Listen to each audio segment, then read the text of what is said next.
Last 2 ఇయర్స్‌గా piracy అనేది చాలా కంట్రోల్‌లోకి వచ్చిందండి. అంతకుముందు మేమందరం చేసిన కృషి 'గీతా గోవిందం' అప్పుడు ఇక్కడున్న చాలామంది గుర్తుండి ఉంటది. అప్పుడు ఎంత ఫైట్ చేసాము ఏంటి అనేది మొత్తం ప్రొడ్యూసర్స్ అందరూ కలిపి, చాంబర్ సపోర్ట్‌తో గాని అందరం కలిపి.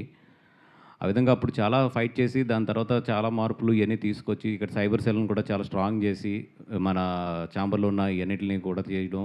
అదే at the same time OTTs ఇయన్నీ కూడా రావడం వల్ల పైరసీ అనేది చాలా తగ్గుతూ వచ్చింది 2 ఇయర్స్ నుంచి. అన్ని లాంగ్వేజ్‌లతో కంపేర్ చేస్తే తెలుగు చాలా బాగా కంట్రోల్ చేసుకుంది.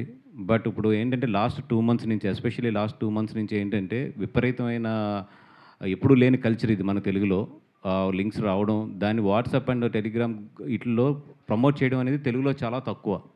బట్ లాస్ట్ 2 మంత్స్‌లో ఏంటంటే ఆ కల్చర్ మనకు కూడా ఇక్కడ బాగా ఎక్కువొస్తుంది. నేను, అరవింద్ గారు మేమందరం కూడా యాస్ ఎ ప్రొడ్యూసర్స్‌గా మేము చెప్పేదేంటంటే ఇది మా అందరి కష్టం. రాత్రింపగళ్ళు కష్టపడకుండా 2 సంవత్సరాలు ఎండనక, వాననక ఆ సముద్రంలో పడి, ఇసుకలో పడి, ఇన్ని కష్టాలు పడి మేమందరం ఈ సినిమాని ఇంత తీసుకొచ్చి ఈరోజు బ్లాక్ బస్టర్ అయ్యి, కరెక్ట్‌గా మేము ఎంజాయ్ చేసే టైం ఇది. అండ్ రెండోదేంటంటే, అరవింద్ గారు మొన్న ఒక మాట చెప్పారు నాకు. "ఏమయ్య సోమవారం నుంచి రేట్లు ఉంచొద్దు" అనేది. దాని ప్రకారం ఈరోజు చాలా చోట్ల రేట్లు కూడా తగ్గించాం. ఎందుకంటే సినిమాని ఎక్కువ మందికి అందుబాటులోకి తీసుకురావడానికి గానీ, ఆ సినిమాని ఎక్కువ మంది థియేటర్‌లకొచ్చి ఎంజాయ్ చేస్తారని గానీ ఆయన ఉద్దేశం. ఆయన ఉద్దేశం ప్రకారం రేట్లు కూడా ఈరోజు తగ్గించడం జరిగింది.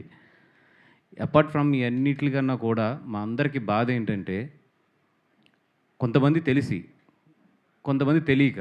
ఇప్పుడు 'గీత గోవిందప్పుడు' నాకు బాగా ఎక్స్‌పీరియన్స్ అక్కడ చాలామంది దాంట్లో ఏంటంటే తెలియక చేశారు.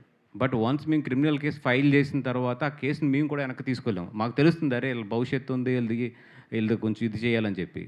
బట్ నిజంగా మేము జాలిపడి వెనక్కి తీసుకుందామన్నా కూడా అది వన్స్ క్రిమినల్ కేస్ ఫైల్ అవుతే ఎవరం కూడా వెనక్కి తీసుకోలేము. ఈ రోజుకి ఆళ్ళు కోర్టుల చుట్టూ తిరుగుతున్నారు. మొన్న కూడా మన గీతా ఆర్ట్స్‌కొచ్చి అరవింద్ గారిని, నన్ను ఆళ్ళ పేరెంట్స్ అందరూ వచ్చి రిక్వెస్ట్ చేస్తే నిజంగా మేమేం చేయలేని పరిస్థితి అది. ముఖ్యంగా చెప్తున్నాను యువకులకి, దీంట్లో మీరు ఇరుక్కోవద్దు. ఎందుకంటే వన్స్ మేము కంప్లెయింట్ లాంచ్ చేసిన తర్వాత ఏది కూడా మా చేతుల్లో ఉండదు. ఈరోజు ప్రతీది కూడా ట్రాక్ అవుతది. ఈరోజు ఐపీ అడ్రెస్ పోలీసులు ట్రాక్ చేయడం అనేది పెద్ద పని కాదు. చాలా ఈజీ పని ఆళ్ళకి. పోలీసులందరికీ కూడా ఎక్కడి నుంచి ఎక్కడికెళ్తుంది ఇది ట్రాక్ చేయడానికి. అట్‌లీస్ట్ కొన్ని వందల మంది చేసినా కూడా ఒక 50 మందిని, 60 మందినైతే ఆళ్ళు డెఫినిట్‌గా అరెస్ట్ చేస్తారు. వన్స్ మేము కేస్ లాంచ్ చేసాక ఈరోజు మార్నింగ్ కేస్ లాంచ్ చేస్తున్నాము. ఆల్రెడీ ఐ థింక్ ఈ పాటికి అయిపోయి ఉంటుంది.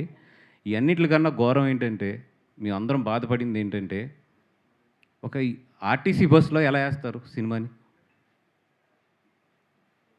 అసలు ఓకే. అంటే